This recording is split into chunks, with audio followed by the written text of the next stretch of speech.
Hello दोस्तों, कैसे हैं आप लोग। आज हम लोग अकाउंटिंग इक्वेशंस के क्वेश्चन नंबर 5 से स्टार्ट करेंगे अपना वीडियो। हमने पिछले क्लास में हम लोग क्वेश्चन नंबर 4 तक हमने कंप्लीट कर लिया था। तो क्वेश्चन नंबर 5 से स्टार्ट करते हैं।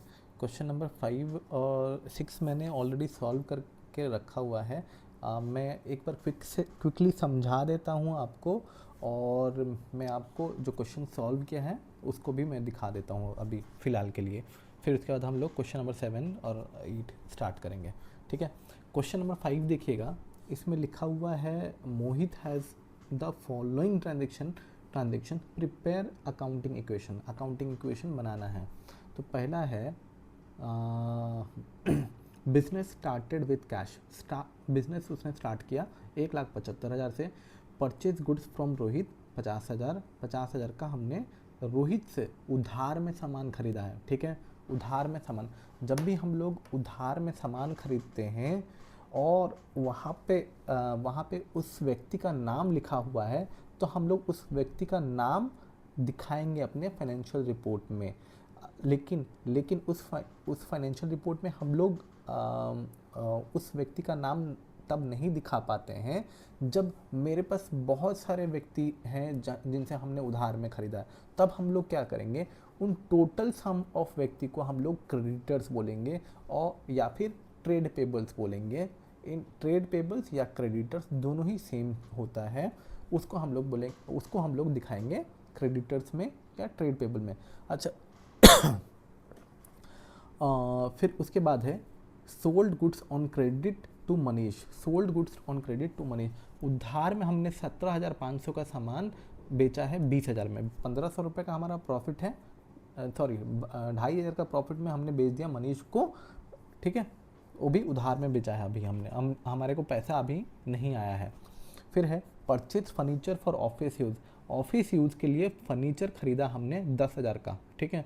फिर है cash paid to Rohit in full settlement. हमने 50,000 का सामान खरीदा था। ठीक है, उधार में खरीदा था हमने। गुड्स जो खरीदा था उधार में खरीदा था। हमने पेमेंट कितना कर रहे हैं हम लोग, 48,500। हमारे को प्रॉफिट हुआ, लेकिन हम लोग 48,500 ही क्यों पेमेंट कर रहे हैं।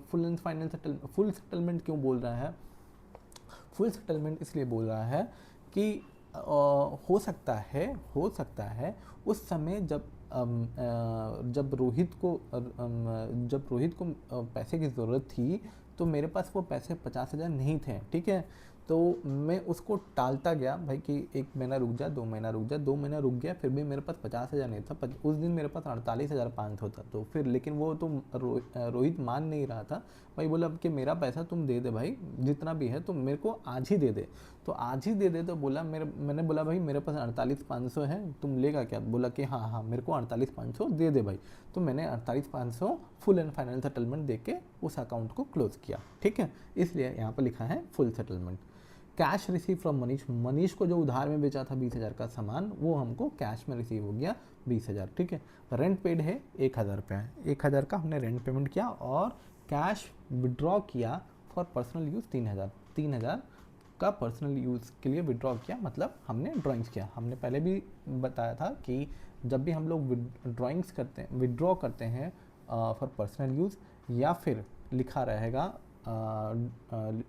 रहेगा कि कैपिटल से विड्रॉ हुआ, तो हम लोग उसको क्या ट्रीट करेंगे? ड्राइंग्स, जो कि कैपिटल से माइनस होता है। ठीक है। क्वेश्चंस का हमने सॉल्व किया हुआ है। क्वेश्चन नंबर 5 एक बार आप देख सकते हैं। बिजनेस स्टार्ट किया हमने 1,75,000 में, तो हमने 1,75,000 हम लोग यहाँ पे लिखेंगे, और कैपिटल अकाउंट में 1,75,000। परचेज गुड्स किया हमने कितने का? 50,000 का। तो 50,000 हम लोग स्टॉक बढ़ेगा। ठीक, और 50,000 हमने किस में खरीदा था? उधार में खरीदा था। तो रोहित के अकाउंट में हम लोग 50,000 लिखेंगे। ठीक है। सोल्ड गुड्स टू मनीष को हमने गुड्स सोल्ड किया कितना? 20,000 का। कितने का था वो? 17,500 का था, जो कि हमने 20,000 का बेचा। तो हमारा प्रॉफिट हो गया 2,500 का प्रॉफिट। फर्नीचर हमने खरीदा था 10,000 का, तो हम लोग कैश से 10,000 रुपये विड्रॉ करेंगे, और हमारा फर्नीचर अकाउंट में 10,000 का फर्नीचर आ जाएगा। कैश पेमेंट किया रोहित को 48,500 फुल एंड फाइनल सेटलमेंट में, तो 50,000 का हमारा रोहित का उधार था वो ख़त्म हुआ, और 48,500 का हमारा कैश में हमने पेमेंट कर दिया तो वो घट जाएगा, और 1,500 रुपया हमारा प्रॉफिट हो जाएगा, तो हम लोग 1,500 रुपया ऐड कर देंगे यहाँ पर कैपिटल में, ठीक है। फिर उसके बाद रेंट पेड है 1,000 रुपया, 1,000 रुपया हम लोग रेंट पेमेंट करेंगे जो कि हमारा कैपिटल से भी घटेगा 1,000 रुपया। फिर है ड्राइंग्स जो हमने किया 3,000 रुपये का, तो 3,000 रुपया का हमने ड्राइंग्स किया, कैश से माइनस करेंगे हम लोग और कैपिटल से भी माइनस करेंगे। कैश रिसीव कर लिए हम लोग 20,000 रुपया, तो मनीष का अकाउंट हो जाएगा 0 और हमारा कैश बढ़ जाएगा 20,000 रुपये से। टोटल करेंगे हम लोग देखेंगे तो 1,32,000 कैश आता है। मनीष का अकाउंट हमने क्लोज कर, मनीष ने हमको सारा पैसा दे दिया था, तो मनीष का अकाउंट हो जाएगा 0। फर्नीचर हमारे पास था 10,000 रुपये का, तो 10,000। स्टॉक हमारे पास 50,000 का पहले हमने ख़रीदा था, उसमें 17,500 बेच दिया, तो बच गया हमारे पास 32,500 का। रोहित का अकाउंट हमने फुल एंड फाइनल सेटलमेंट कर दिया था, तो हमारा रोहित का अकाउंट हो जाएगा 0 और कैपिटल अकाउंट हो जाएगा 1,75,000 रुपये। आप ऐड करके चेक कर सकते हैं। क्वेश्चन नंबर 6 देखेंगे।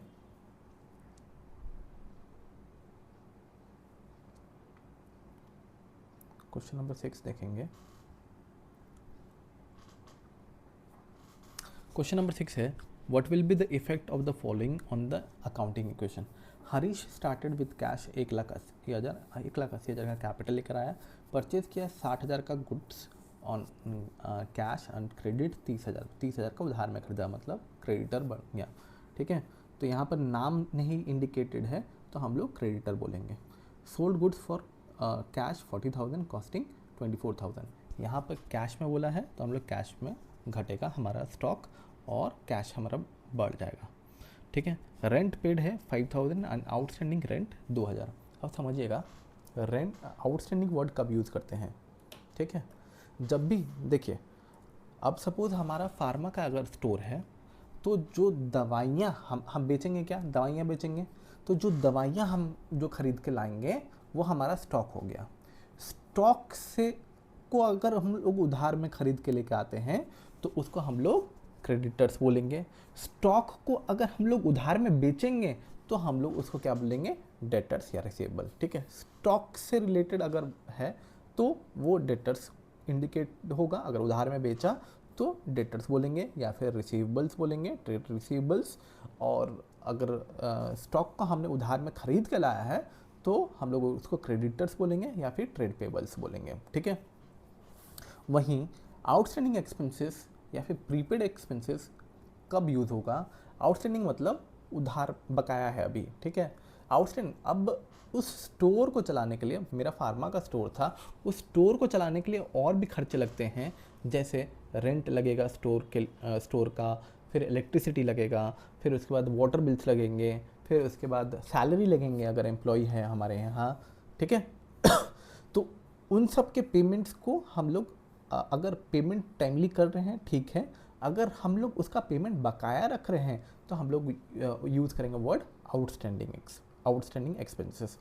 अगर रेंट बकाया है तो आउटस्टैंडिंग रेंट, अगर हमारा सैलरी बकाया है आउटस्टैंडिंग सैलरी, अगर इलेक्ट्रिसिटी बकाया है तो आउटस्टैंडिंग इलेक्ट्रिसिटी।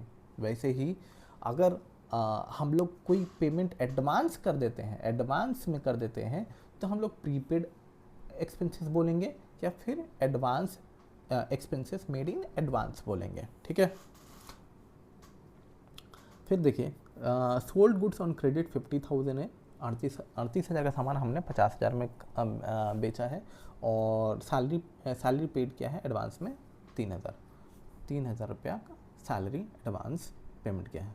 क्वेश्चन हमने ऑलरेडी सॉल्व किया था, तो आप यहाँ से नोट कर सकते हैं, ठीक है। स्टार्टेड बिजनेस विद कैश 1,80,000 का हमने बिजनेस स्टार्ट किया, जो कि हमारा कैपिटल बढ़ गया, ठीक है। परचेज गुड्स 60,000 का हमने सामान खरीदा और कैश में, और 30,000 का उधार में खरीदा, तो टोटल हमने स्टॉक, हमारे पास स्टॉक कितना हो गया, 90,000 का स्टॉक हो गया। सोल्ड गुड किया हमने, सोल्ड गुड्स हैं 40,000 का, 24,000 का सामान हमने 40,000 में बेच दिया, मतलब 16,000 का प्रॉफिट। फिर उसके बाद रेंट पेड है 5,000, 5,000 का रेंट पेमेंट किया, मतलब 5,000 का हमारा कैपिटल भी विड्रॉ होगा। आउटस्टैंडिंग है 2,000 रुपया, तो 2,000 रुपया आउटस्टैंडिंग खर्चा अकाउंट बना देंगे और 2,000 रुपया का कैपिटल से रिड्यूस हो जाएगा। Sold goods on credit, credit में हमने बेचा कितने का, 38,000 का सामान 50,000 में, तो 50,000 का हमारा डेटर अकाउंट खुल जाएगा और 12,000 रुपये का हमारा प्रॉफिट। ठीक है।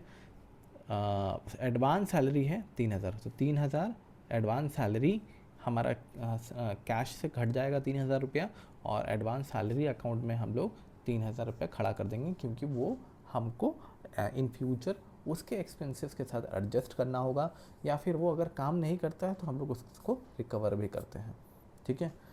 तो टोटल कैश हो जाएगा 1,52,000, स्टॉक हो जाएगा आपका 28,000, debtors 50,000, advance salary 3,000, outstanding rent हो जाएगा 2,000 रुपया, क्रेडिटर्स हो जाएगा 30,000 हो गया, और कैपिटल हो जाएगा आपका, चेक कर लीजिए कैपिटल कितना है, आपका कैपिटल हो जाएगा 2,01,000 रुपया। ठीक है।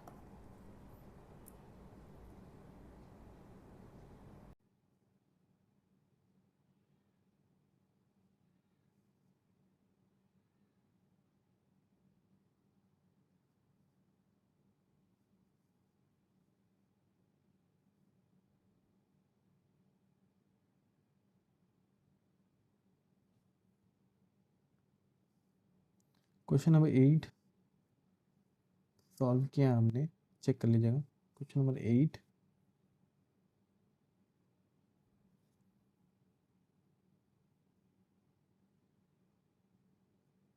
क्वेश्चन नंबर 9 और क्वेश्चन नंबर 10। क्वेश्चन नंबर 10 हमारा थोड़ा सा बचा हुआ है, वो देख लेते हैं। क्वेश्चन नंबर 10 में है गुड्स कॉस्टिंग, गुड्स परचेज 30,000,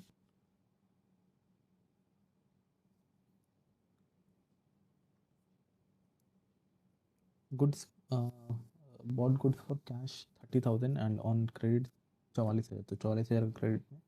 फिर है चौथा number point, goods costing 50,000 sold at a profit of 25%, तो 50,000 का जो स्टॉक था वाह हमने 25% के प्रॉफिट में, मतलब 62,500 में बेच दिया। 62,500 में से 27,500 रिसीव हो गया, गुड्स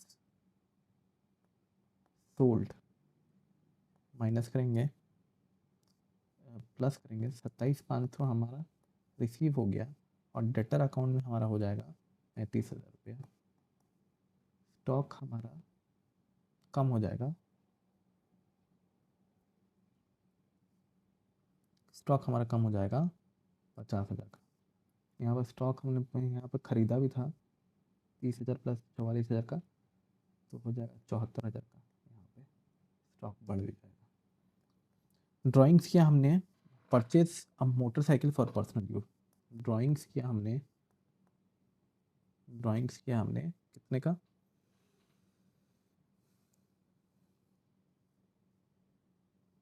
पर्सनल यूज़ के लिए 20,000, तो हम 20,000 रुपये माइनस कर देंगे, यहाँ पे कैपिटल से 20,000 माइनस कर देंगे। चेक कर लीजिएगा कितना होता है। कैश बच जाएगा आपका 50,500, स्टॉक बच जाएगा आपका 49,000, डेटर्स 35,000 रुपया, लाइबिलिटी साइड में 44,000 का आपका उधार में जो सामान खरीदा था, और कैपिटल हो जाएगा 90,500।